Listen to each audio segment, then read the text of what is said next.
A natureza humana de Cristo.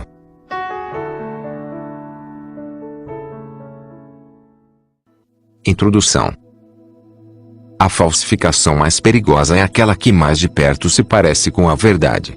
É por isso que as falsificações religiosas são tão mortais e frequentemente toleradas, ao invés de serem identificadas e expostas.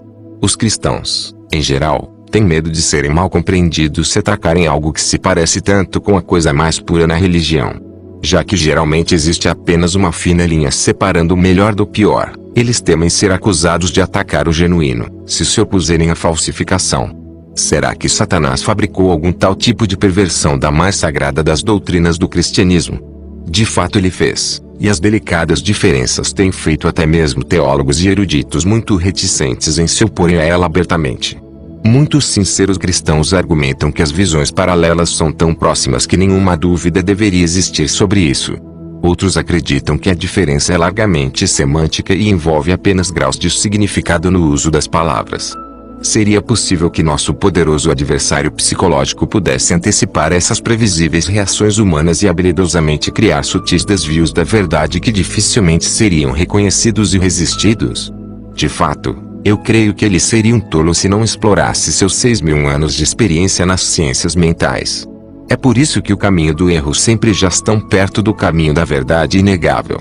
Satanás apostou que o cristão médio relutaria em tomar posição contra algo tão próximo da verdade, especialmente se tal verdade envolvesse a obra da cruz, ou a imaculada vida do Filho de Deus. Quem gostaria de aparecer em oposição a essas santas realidades?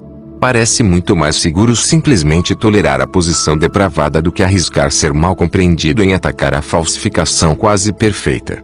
Estou convencido de que Satanás inteligentemente produziu e popularizou um erro disfarçado, que levou a uma rede de erros relacionados. E todos eles circulam ao redor dos assuntos mais sagrados e queridos ao coração de um cristão comprometido. Justificação pela fé, a encarnação de Jesus, e a vitória sobre o pecado. Não pode haver dúvida de que a série de visões errôneas estão relacionadas umas às outras por uma convincente cadeia de lógica e razões humanas. Se um ponto é verdadeiro, então todos os outros pontos devem necessariamente também ser verdadeiros. Mas se um ponto estiver em erro, os outros pontos perdem sua credibilidade. O pecado original. É muito provável que a cadeia foi iniciada pela injeção da doutrina do pecado original dentro da teologia da igreja primitiva. Começando com a posição biblicamente válida da natureza carnal inerente do homem, a qual o predispõe a pecar, a ideia gradualmente evoluiu para que a culpa de Adão também fosse imputada aos seus descendentes.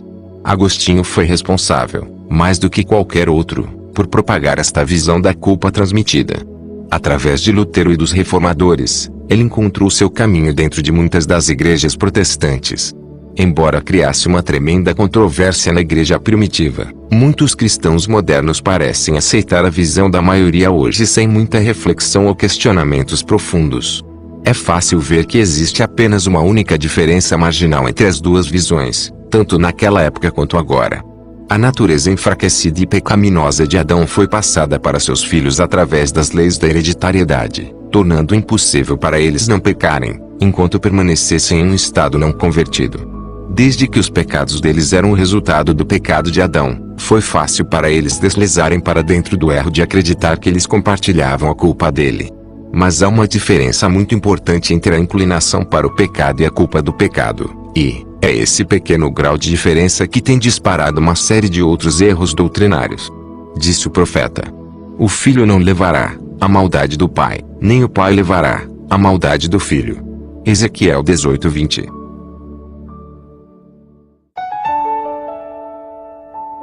O batismo infantil. Como uma consequência natural da crença no pecado original, a Igreja Católica desenvolveu uma forte doutrina do batismo infantil. Apenas pelo seu sacramento de aspersão poderia a maldição da culpa de Adão ser removida do bebê. Uma vez que a salvação da criança dependia de um batismo apropriado, prioridade absoluta era atribuída a este ritual. Se uma escolha tivesse que ser feita entre a vida da mãe e a vida do bebê não nascido, a mãe era sacrificada. Os médicos e enfermeiras católicos eram instruídos na arte de batizar um feto no útero se houvesse alguma dúvida sobre um nascimento vivo. A doutrina do pecado original também deu origem ao dogma da Imaculada Concepção de Maria. Se todo bebê nascia com a culpa em sua alma, então alguma coisa precisava ser feita para preservar Jesus dessa culpa, senão ele não poderia ser um sacrifício perfeito pelo pecado. A solução católica atribuiu a Maria uma concepção miraculosa também, que a preservou do efeito do pecado original. Portanto, Jesus teria nascido de uma mãe humana sem participar da suposta culpa de Adão. Como uma consequência estendida de sua visão de Jesus como, no total, diferente do homem, a Igreja Católica também introduziu o ilegítimo sistema do sacerdócio humano. Se o Filho de Deus não habitou na natureza caída do homem, então a escada não foi descida do céu até a terra. O abismo continua sem uma ponte entre um Deus santo e a humanidade caída. Dessa forma, alguns outros meios deveriam ser providenciados para completar a conexão. Primeiro, ela foi atribuída aos sacerdotes na terra, os quais era sabido possuírem carne pecaminosa. Depois, um papel mediador foi reivindicado para aqueles que haviam habitado em carne pecaminosa mas foram canonizados pela Igreja como santos no céu. Finalmente, aos anjos e à mãe de Jesus foi concedido o status de intercessor entre o homem e Deus. Já podemos começar a ver a reação em cadeia das consequências de um pequeno desvio da verdadeira doutrina.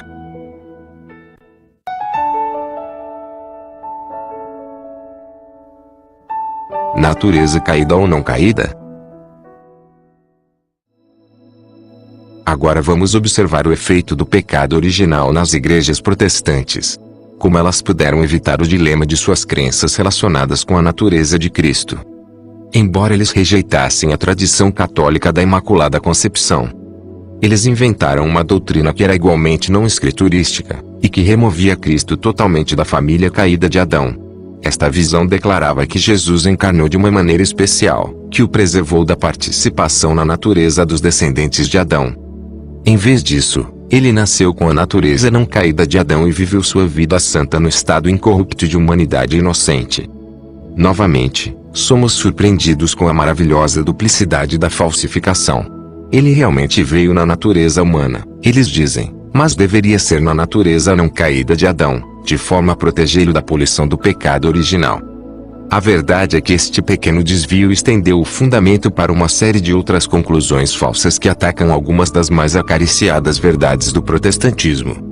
Em primeiro lugar, tal doutrina é diametralmente oposta ao claro ensinamento da Bíblia. Pelo menos 6 vezes somos assegurados que Jesus teve uma natureza humana exatamente como a nossa. Em Hebreus 2:11 lemos: tanto o que santifica, como os que são santificados, vêm todos de um só. Por esta causa Jesus não se envergonha de lhes chamar irmãos.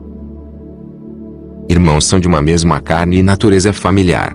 Cristo é o único que santifica, e nós estamos sendo santificados, e todos somos de uma única carne, de modo que ele pode nos chamar de seus irmãos. Isto estabelece o ponto além de qualquer dúvida. Pois na verdade ele não tomou sobre si a natureza de anjos, mas ele tomou sobre si a semente de Abraão. Hebreus 2:16. Como poderia ele participar da semente de Abraão se ele tomasse sobre si a natureza do Adão não caído? A ênfase aqui é que ele não tomou sobre si alguma natureza exótica, sem pecado, tal como a que os anjos ou o santo Adão pudessem ter tido, mas a mesma natureza que os filhos de Abraão possuíam. Eles tinham corpos e mentes enfraquecidas pelo pecado. Assim também ele. Isto não envolve culpa. Estar sujeito ao pecado não é ser culpado dele. Ele foi tentado da mesma forma que nós somos. Todavia ele nunca, nem mesmo uma única vez, entreteceu ou cedeu ao pecado. Ele nunca desenvolveu qualquer propensão em direção ao pecado por dar-lhe caminho. Ele permaneceu imaculado pelo pecado e foi sempre totalmente puro e santo. Por isso mesmo, convinha que, em todas as coisas, se tornasse semelhante aos irmãos, para ser misericordioso e fiel sumo sacerdote nas coisas referentes a Deus. Hebreus 2:17.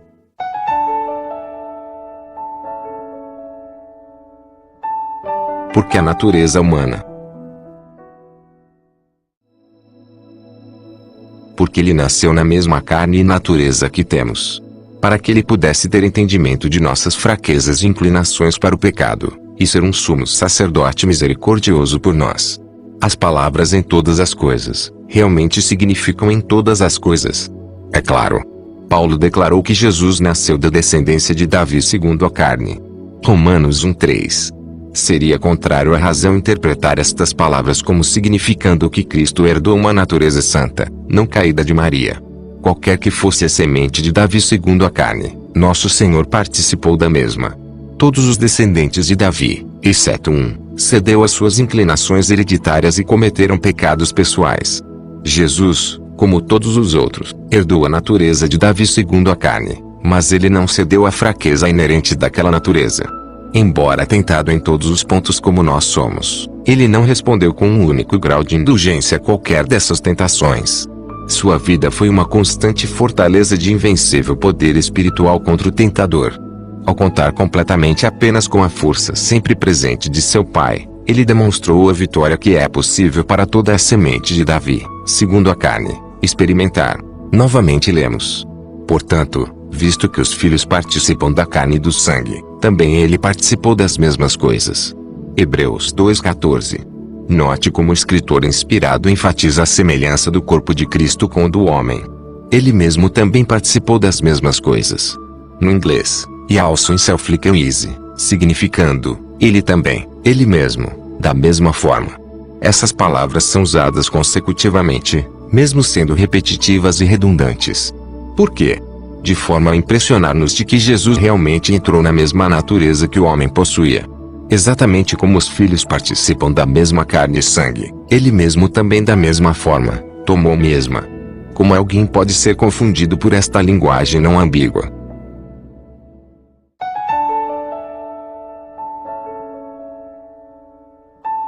Jesus possui fraquezas hereditárias? Incidentemente, essas palavras inspiradas definitivamente nos dizem que Cristo tomou parte da mesma natureza que os filhos que são participantes da carne e sangue. Isto não nos diz, sem dúvida, o tipo da natureza que Cristo possuiu. Adão teve algum filho nascido antes que ele pecasse? Nenhum. O fato é que todos os filhos que já nasceram neste mundo herdaram a mesma natureza humana caída de Adão, porque eles nasceram depois que Adão pecou. O livro de Hebreus declara que Jesus também participou das mesmas coisas. As mesmas quais? A mesma carne e sangue que os filhos herdam de seus pais. Que tipo de carne as crianças herdam de seus pais? Apenas carne pecaminosa. Algum outro tipo de carne, exceto carne pecaminosa, alguma vez foi conhecida entre os descendentes de Adão? Nenhuma, seja qual for. Se Jesus participou da mesma carne e sangue que os filhos, tinha que ser carne e sangue pecaminosos. Não há nenhuma outra conclusão a ser tirada. Todavia, ele mesmo era sem pecado. Uma escritora, reconhecendo esta clara posição bíblica, descreveu isto sucintamente nestas palavras. Teria sido uma quase infinita humilhação para o Filho de Deus, revestir-se da natureza humana mesmo quando Adão permanecia em seu estado de inocência, no Éden. Mas Jesus aceitou a humanidade quando a raça havia sido enfraquecida por 4.000 anos de pecado. Como qualquer filho de Adão, aceitou os resultados da operação da grande lei da hereditariedade. O que estes resultados foram, manifesta-se na história de seus ancestrais terrestres. Veio com essa hereditariedade para partilhar de nossas dores e tentações, e dar-nos o exemplo de uma vida impecável. Esta declaração descreveu a operação das leis da hereditariedade e está em perfeito apoio à declaração de Paulo, de que Jesus participou da mesma carne e sangue que os filhos recebem de seus pais. Isto está referindo-se à hereditariedade também. Se Cristo tivesse nascido com a natureza não caída de Adão, a própria sugestão da influência hereditária seria ridícula ao extremo. Não poderia haver lugar para qualquer tipo de tendências hereditárias em uma natureza adâmica que nunca conheceu tanto o nascimento quanto a ancestralidade. Se ele não possuísse nenhuma fraqueza herdada, porque o autor de Hebreus diria que ele participou da mesma carne e sangue que os filhos recebem dos pais? Certamente é porque o Criador não incorporou nenhuma fraqueza inerente na criação original. Adão não possuía nenhuma batalha para lutar contra tendências hereditárias. Ele possuía o poder em si mesmo para escolher sempre não pecar. Jesus, como homem, reivindicou ter esse mesmo tipo de poder. Não. Ele disse: nada faço de mim mesmo, mas falo como o Pai me ensinou. João 8:28. Repetidamente, Cristo falou de ser dependente de seu Pai para o que ele dizia e o que ele fazia. Ele escolheu viver sua vida aqui como um homem da mesma maneira que nós temos que vivê-la. Para salvar a si mesmo do pecado e dos perigos da carne, ele dependeu constantemente e unicamente do poder de seu Pai. Foi desta forma que ele superou o diabo, fechou cada avenida da tentação, e viveu uma vida de perfeita obediência. Por nunca ceder ao apelo inerente da carne, ele deu um exemplo do tipo de vitória que pode vir a cada filho de Adão através da dependência do Pai. Satanás tentou Jesus no deserto ao usar seu poder divino para satisfazer sua fome agonizante. Satanás sabia que Jesus tinha o poder de deidade para operar aquele milagre. Sua esperança era que ele pudesse provocar Cristo a depender de sua divindade para alívio. Porque isso teria sido um tal triunfo para Satanás. Ele poderia ter usado isto para sustentar suas acusações de que Deus requeria uma obediência que nenhum homem na carne poderia produzir. Se Jesus falhasse em superar o tentador na mesma natureza que temos e pelos mesmos meios disponíveis para nós, o diabo teria provado que a obediência é, de fato, um requisito impossível. Satanás entendeu muito bem que Jesus não poderia usar seu poder divino para salvar a si mesmo e salvar o homem ao mesmo tempo. Foi isto que tornou o teste uma experiência tão severa e agonizante para Cristo. Se Jesus realmente herdou a natureza comprometida de Adão, então por que ele não pecou como o resto dos descendentes de Adão? Porque ele era cheio do Espírito Santo de Deus desde o ventre, e possuía uma vontade completamente entregue e uma natureza humana santificada. Podemos nós participarmos do mesmo poder para guardar-nos de pecar? Sim. Jesus, ao viver sua vida de vitória sobre o pecado, não utilizou sua divindade, mas confinou-se ao mesmo poder disponível a nós através da conversão e santificação.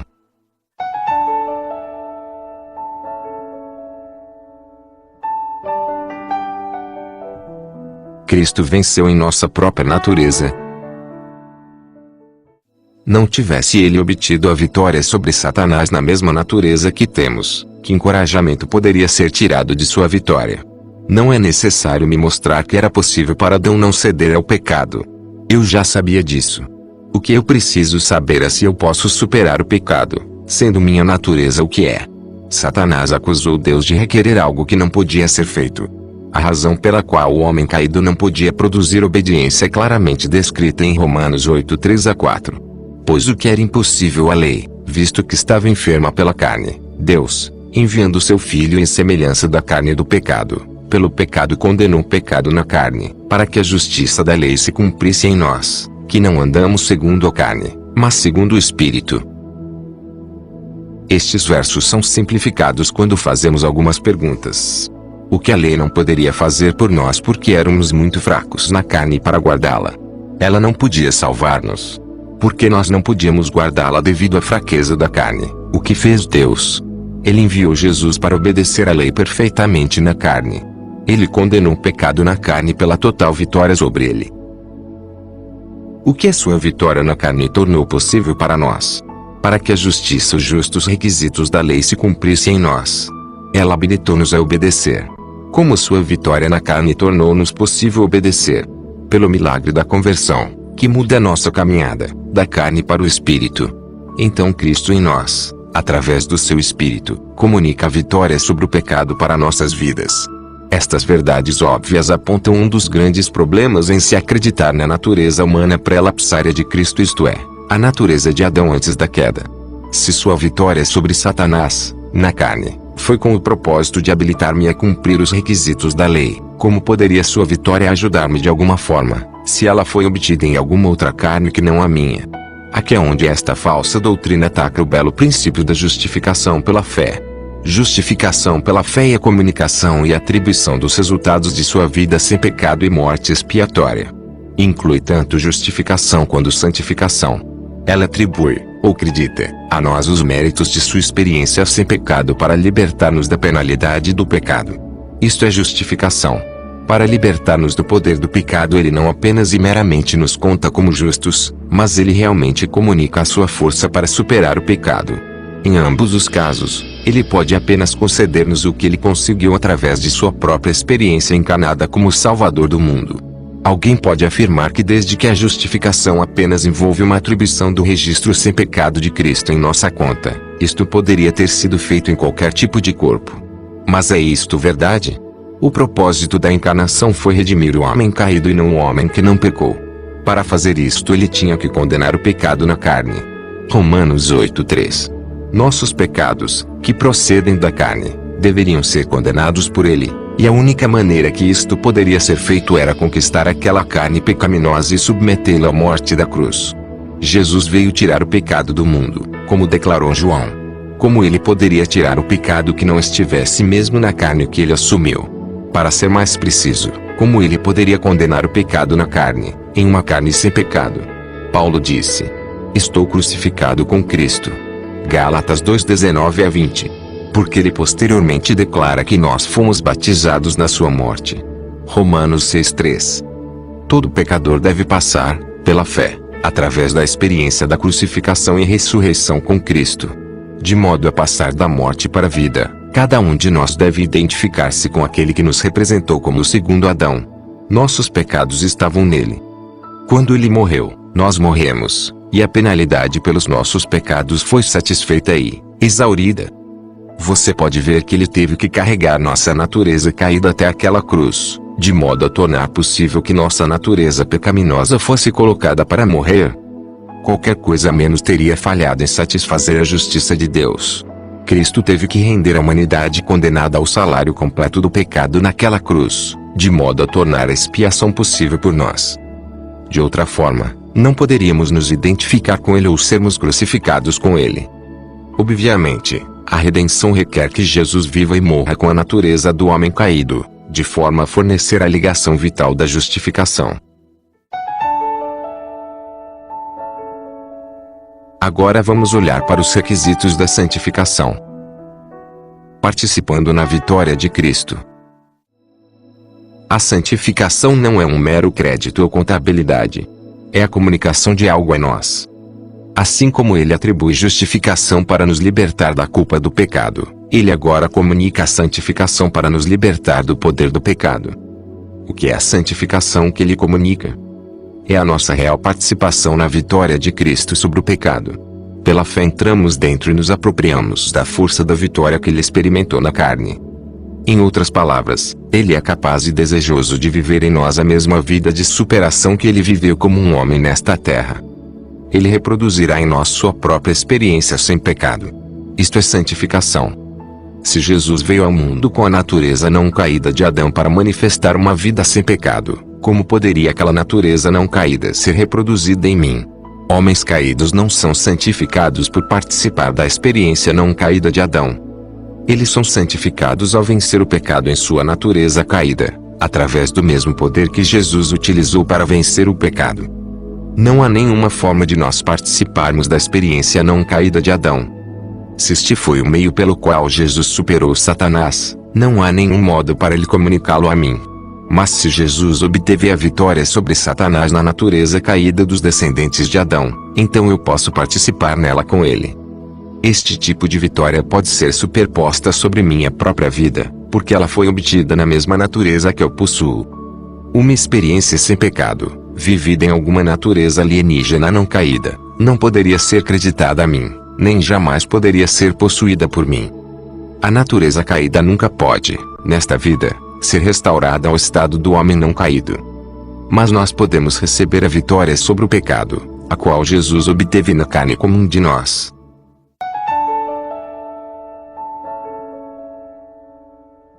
Os dois extremos. Nesta conexão é interessante estudarmos a breve história vivida por um grupo de cristãos em Indiana, Estados Unidos, que reivindicavam ter carne santa. Por volta do ano 1900 um corpo particularmente grande de membros de igreja conservadores tornou-se obcecado com a ideia de que Jesus viveu sua vida sem pecado na natureza do Adão não caído.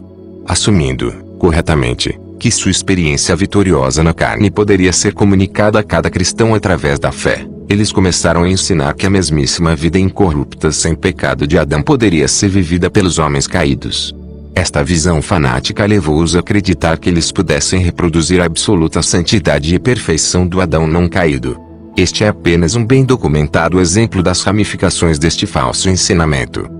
A outra extremidade para a qual os homens são levados, ao aceitar o erro da natureza pré-queda de Cristo, é exatamente o oposto à teoria da carne santa. Eles simplesmente afirmam que, visto que Jesus venceu na natureza sem pecado de Adão, nós não podemos possivelmente esperar compartilhar sua vitória enquanto permanecermos em corpos de carne pecaminosa. Cristo poderia apenas comunicar o que ele tem para dar, e posto que ele não obteve vitória sobre o pecado em nossa natureza caída, ele não poderia compartilhá-la conosco. Portanto, é impossível vencer como Cristo venceu. Assim, podemos ver como a verdade bela e simples da santificação é minimizada e removida da experiência da justificação pela fé.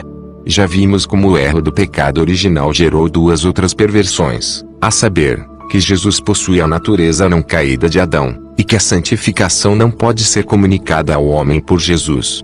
De fato, muitos proponentes do pecado original nem mesmo acreditam que é possível superar todo o pecado nesta vida.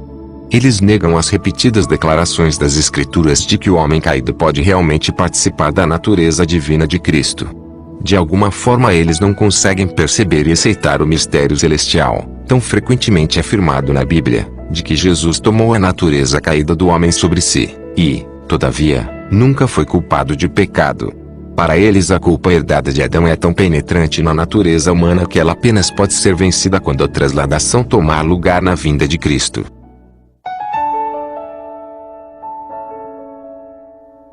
Vivendo sem pecado. É difícil para nós crermos que Jesus, em sua humanidade, pudesse manter uma mente absolutamente pura, impecável, durante seus 33 anos e meio neste mundo. É possível para qualquer um em carne humana, mesmo sob o poder de Deus, alcançar um tal ponto de vitória sobre o pecado? A resposta da Bíblia é clara. Pois embora andando na carne, não militamos segundo a carne. As armas da nossa milícia não são carnais, mas sim poderosas em Deus. Derrubamos raciocínios e toda altivez que se levante contra o conhecimento de Deus, e levamos cativo todo pensamento à obediência de Cristo. 2 Coríntios 10, 3-5. Esta promessa é feita com relação aos pecadores na carne, os quais voltam-se para o poder libertador do Evangelho. Quanto mais nosso abençoado Senhor seria capaz de clamar a força capacitadora de seu Pai para guardá-lo de pecar. A palavra de Deus assegura-nos que podemos participar da natureza divina de Jesus e ter a mente de Cristo. Sua experiência sem pecado na carne é uma garantia de que qualquer um de nós pode ter a mesma vitória se dependermos do Pai como ele fez. Isto significa que ao vencer o pecado ele não possuía nenhuma vantagem sobre nós. Ele lutou contra o inimigo na mesma natureza com as mesmas armas espirituais que estão disponíveis para nós.